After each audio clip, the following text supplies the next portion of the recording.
Okay, so welcome to anybody on Catch Up as well. I think it was Tony Blair who once said when he was just about to be, well, just before he was elected, it was at the Labour conference in '96, before he was elected as Prime Minister.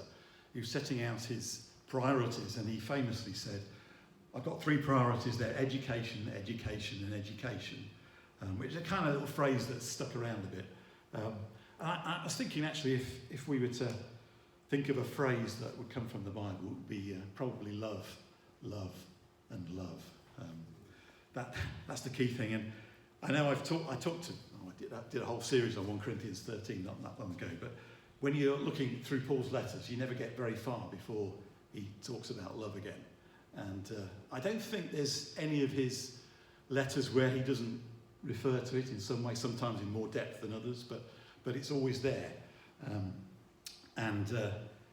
I guess it's not just Paul either. It's, if you think about the Old Testament and the greatest commandment, it's, they debated it in Jesus' time, but it's love the Lord your God with all your heart, with all your soul, with all your mind, and with all your strength. Jesus said, if you want to know who my people are and who my followers are, then you'll know them by my love. You'll know them that they have love in their lives and in their hearts. Paul referred to already that 1 Corinthians 13 passage. The greatest of all of these things is love. And there's a story that John the Apostle, who also refers to love a lot in his letter, I don't know, it comes from quite early church origins, that in his old age he was based in Ephesus, and they used to wheel him into the church service on a Sunday and say, John, have you got a word? He's probably in his 80s or something.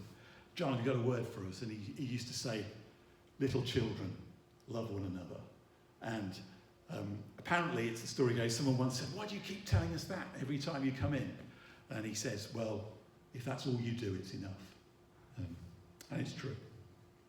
So, in this passage that we get to, this again is a bit of revision. I keep referring to this John Mark Comer definition of love, really because love is such a confused word in our culture and stands for so many things that it doesn't really mean. But this is John Mark Comer's definition from Live No Lies, his book: the compassionate commitment of the heart to delight in the soul of another and to will that person's good ahead of your own, no matter the cost to yourself. That's the love of Jesus, and we're all on a journey to get there. Let's be honest. I'm not there, but that's what we're aiming for. So it's not about as love as we often define it in our culture as being just about desire, and often sexual desire. We thought about that last time when I spoke. It's also not about just we love things that bring us comfort or bring us joy. It's a kind of very narcissistic, self-centered kind of definition of love. It's not this kind of Jesus love, which is love that costs and love that lays down. So, here's the passage. Now, about your love for one another, we do not need to write to you, although he is doing, but Yeah. For you yourselves have been taught by God to love each other. And in fact, you do love all of God's family throughout Macedonia. Yet we urge you, brothers and sisters, to do so more and more. To make it your ambition to lead a quiet life, you should mind your own business and work with your hands, just as we told you, so that your daily life may win the respect of outsiders and that you'll not be dependent on anybody. So I've titled it the talk, All You Need Is Love. You can't guess where I got that from, but I thought it was an apt title. In fact, as I was doing this, I thought, actually, there's one or two musical references, so as we go through, so see if you can spot them as we move on. So anyway, the first thing that struck me as I was thinking about the way that Paul describes it in this passage is that he's commending the Thessalonian church for the love that they have, not just within the church, but also in the surrounding area. Macedonia was the area which Thessalonica was the chief city. And he says that they've been taught by God to love. I thought that's a very interesting phrase and way of putting it, that you've been taught by God. And I think that says something about the origins of where this kind of love, this Jesus love, comes from. And I was just thinking about what it means to flesh that out a little bit. And I think, firstly, it's knowing that we are loved. That's the origin, the start of us being able to love, is that we have almost like a well of love that's been poured into us. And in fact, it's interesting that David mentioned that phrase that verse when he was talking just a minute ago. But John in chapter 4 of his letter says, we love because he first loved us. So that's, in that sense, they've been taught by God because he's already filled them with his love. And it's like a giant wellspring that enables us to then start loving others too. I think it's that receiving love and having that identity of having received love that enables us to pour out love to others. Secondly, he's taught us because of the revelation of Jesus. Again, this is 1 John 4. This is love. I mean, this is his definition of love. This is love, not that we loved God, but that he loved us and sent his Son as an atoning sacrifice for our sins. So there John is reminding us that the origin of love is in the demonstration of the cross. Isn't it true that we so often learn by somebody demonstrating something for us? That's often the best way to learn, whether it's a practical skill or just learning how to pray for somebody or something. You go alongside somebody and they say, this is what we do. Do this, do this, or whatever. I'm sure that's how Mark first learned all these practical skills. Somebody else taught him, or these days you can just watch on YouTube, can't you? And somebody demonstrates it for you. But nevertheless, it's show and teach and say, now you go and do it. And being taught by God to love is certainly not least the cross.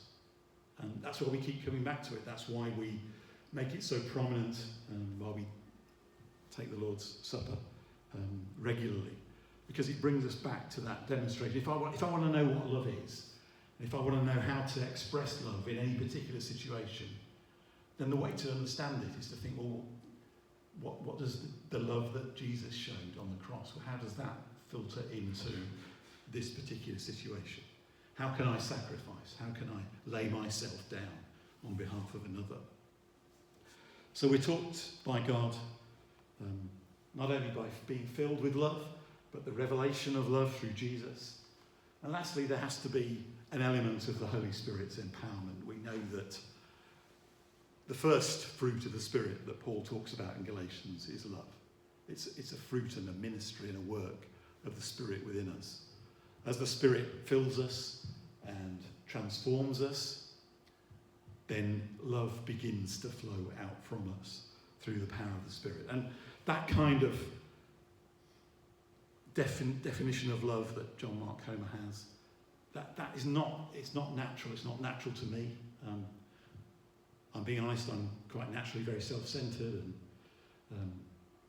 often think of myself first. And it's only through the Holy Spirit's changing my heart that I've been able to at least move on that journey of that kind of love and the same kind of love that Jesus showed. So we constantly need, don't we, the empowering of the Holy Spirit, the infilling of the Spirit to enable us to do this most dynamic and unique work that is within us as Christians, that enables us to love in this beautiful, wonderful way that our culture so needs, in our neighbourhoods and our workplaces, wherever you go. What this world needs is that kind of love, and it's only the Holy Spirit's power that enables us to do it. Okay. My second point is that Paul talks to them about growing in love. You've got that in verse Yeah, he says, we urge you, brothers and sisters, to do so more and more. Actually, it might be verse 10 rather than 11, I can't remember, but anyway. So he commends them for their love, and he says, you've shown that throughout the churches in your area, to one another in the church in Thessalonica. He says it's brilliant, he really commends them, but he says, I still want you to do it more. There's still more. When I was in the Anglican church, we had a curate at one of my churches. His favourite phrase was, there's always more. He used to say to us, there's more, there's more. And in terms of love, there is definitely always more. And I think that's interesting that we remind ourselves that love, this kind of love, is something we can grow in. Often we think of love as something which is either there or it isn't. A bit like, Marmite. As they say, you either love it or you hate it. And often we think, oh, well, that's how it is. That thing, that person, I just don't, I don't love them. Can't, it doesn't gel with me, whatever. But that's not how love is. Love is deeper than that. It's more than a feeling. There's another musical reference, just saying. As the song said, it is more than a feeling. Often we just equate love with feelings and how we feel, and if we don't feel a warmth towards something or somebody, then obviously don't love. But actually, love is more a choice than it is a feeling. I mean, hopefully there is feeling there as well, but initially sometimes love is just a choice.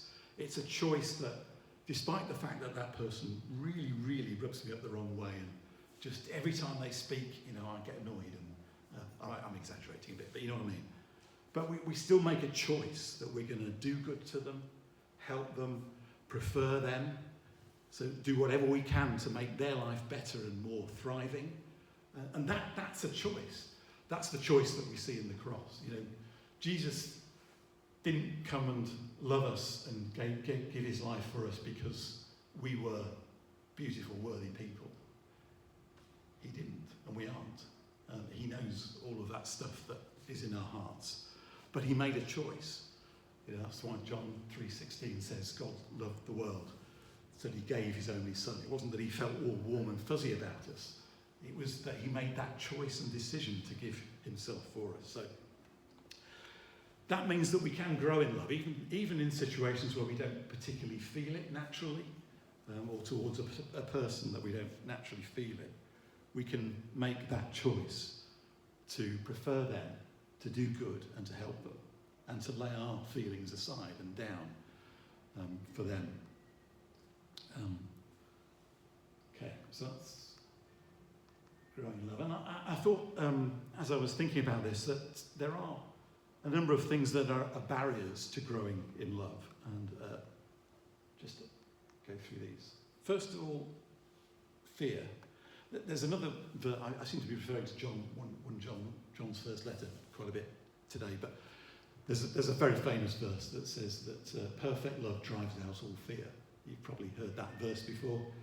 But I was thinking that the opposite way around also works, that fear drives out love, and it does. You know what it is when you're afraid and fearful of something, or you're afraid of what might happen as a consequence of giving up yourself for somebody else. It's that fear that stops us very often laying down our lives. Fear takes us, as Sonia will tell us, into either that flight mode or fright mode. So either we run away and we don't offer love because we put up the barriers, or we just frightened and freeze. So often what we want is to be in the comfort zone, and so we put up all kinds of walls and barriers that enable us to feel safe. And loving in the Jesus way isn't always safe, in the sense of it's costly, and sometimes it hurts. Sometimes it bruises us as it bruised Jesus. But we don't, I think, in Jesus' situation, going to the cross, fear would have stopped me. I mean, I don't know about you, but fear would have stopped me. But it didn't stop him. So we need to recognise that often fear and anxiety in our lives it is something which stops us loving in the way that Jesus wants us to love and stops us growing in love. Secondly, might be a bit more obvious, but the goal of personal happiness, that's basically in our Western individualistic culture is where we are. Social commentators have said that in the past, people used to have 4 goals in life, which they were working towards. One was personal happiness. Secondly was relationships. Thirdly was spirituality. And fourthly, the common good, the betterment of the community life. Now, largely speaking, in our culture in the West, those other 3 have gone. People are not so much bothered about relationships anymore, particularly not if they're costly. Relationships are only pursued if they bring me something, so they're kept at a very sort of superficial level. Spirituality is largely gone, so we don't have spiritual goals anymore. And that sense of living not just for myself, but for my family, my community, my city, my neighbours. I'm generalising a little bit, but largely that's also gone. But the goal of personal happiness on its own just makes us very, very self-centred and narcissistic. Actually, what we need to realise again is that those other 3 goals actually feed into the personal happiness goal, really. That if we have healthy relationships, if we have a healthy spiritual life, if we have a healthy sense of serving and belonging to the community, then all of those things actually help our whole well-being and our personal well-being. But we need to recognise that often we take on board all this cultural stuff, and our own desire for happiness overrides everything else. Then there's just the whole competition of life. Our culture is very competitive, and we take that on board so easily that we've got to somehow prove ourselves and to win in every situation. We've got to win in a relationship, we've got to win at work above everybody else.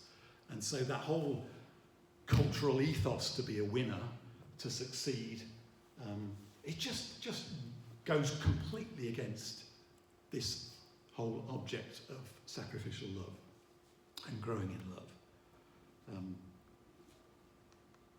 And lastly, it's just that hindrance is that lack of secure identity.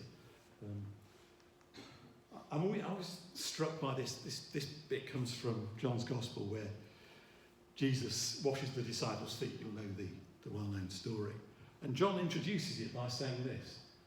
He says, Jesus knew that the Father had put all things under his power, that he'd come from God and was returning to God. So he got up from the meal, took off his outer clothing, wrapped a towel around his waist, and began to wash the disciples' feet. The role of the servant that none of the other proud disciples were willing to undertake because nobody had done it. But John, in his gospel, interestingly links that act of service and self-sacrifice and love to his identity.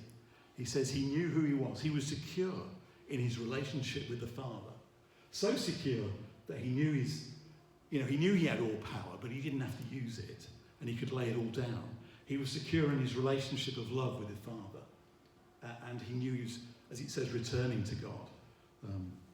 And so because of that, he was able to lay down and do this. And that sense of love identity with the Father is absolutely key to us, to grow in that. And it's a hindrance to love when we don't have it. It's that enables us at the end to say, I can do this, I can lay down my life, because I know my Father will look after me. If I sacrifice everything, he'll still look after me because he loves me. And it's getting to that point, the point that Jesus was at. Right. We're getting there. Lastly, Paul goes on, aspects of love. He says another slightly musical reference. He fleshes out what he's saying and links a few things very interestingly to this idea of love.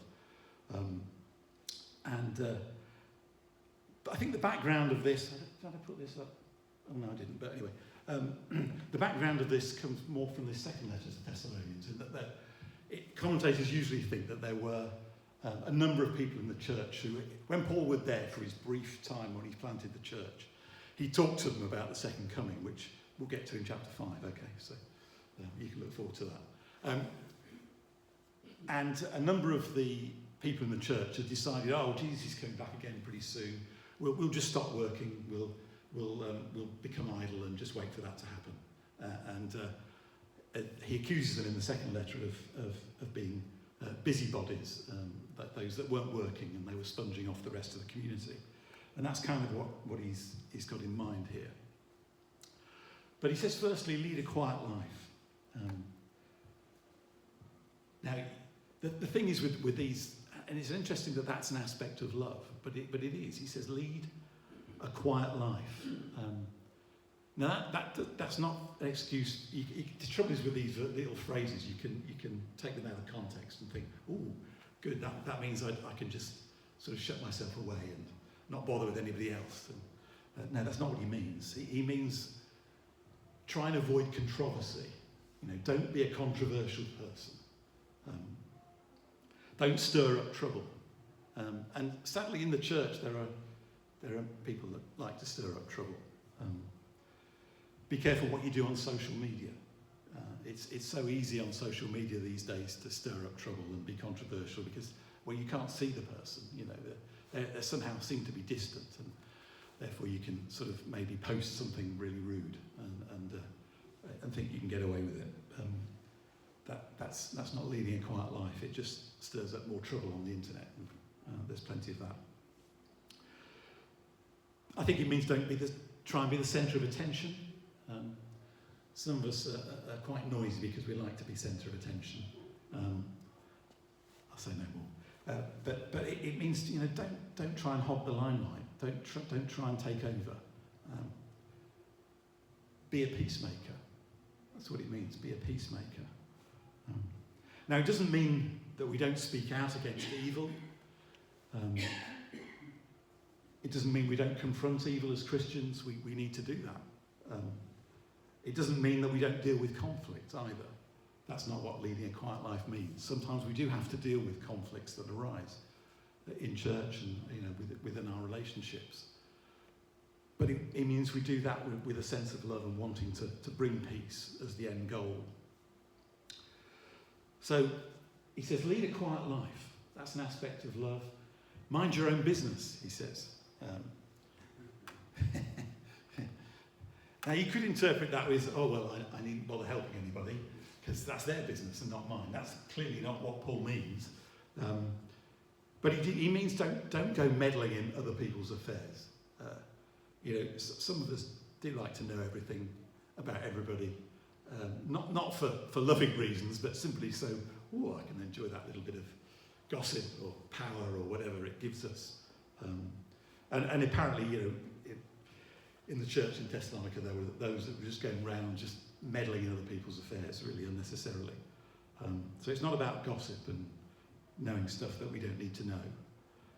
That doesn't mean, of course, that we become indifferent or uncaring, or we don't have an interest in other people's affairs and how their lives are and all the rest of it. Of course, we want to do that. That's part of being a loving family. But it's that sort of selfish self-interest, not minding your own business, that we all know can happen.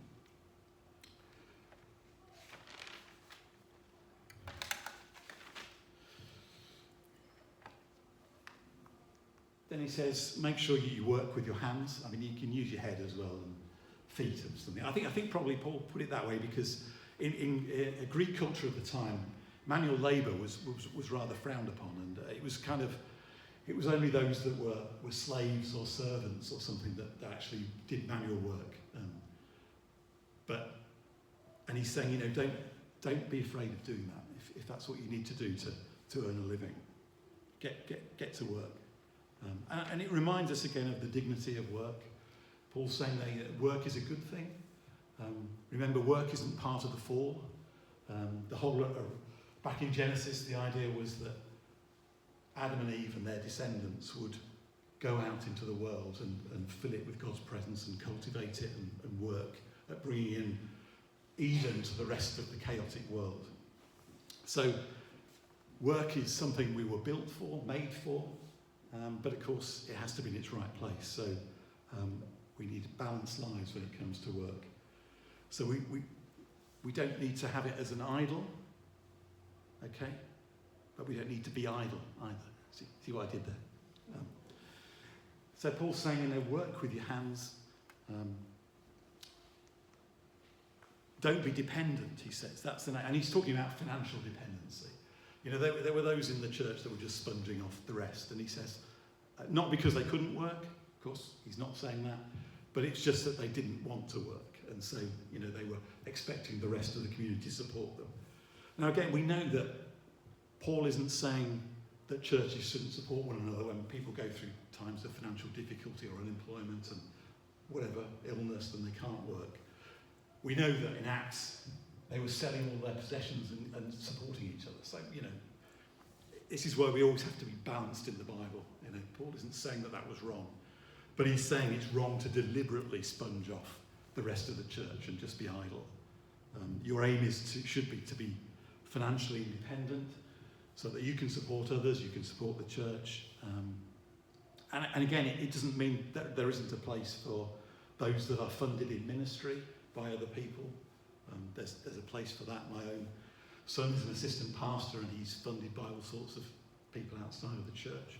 And that can be a right thing. But so he's just saying, don't be deliberately idle and lazy and expect everybody else to support you. And lastly, he says, do this so that the community of outsiders will respect you. And we should always be concerned with our reputation as Christians and as a church. So he's saying, look, if you live in this way, if you love, if you work hard, if you contribute to society, if you live peaceful lives, if you don't stir up trouble, if you don't go around meddling, then you'll earn the respect of the community of outsiders. And that's part of what loving is.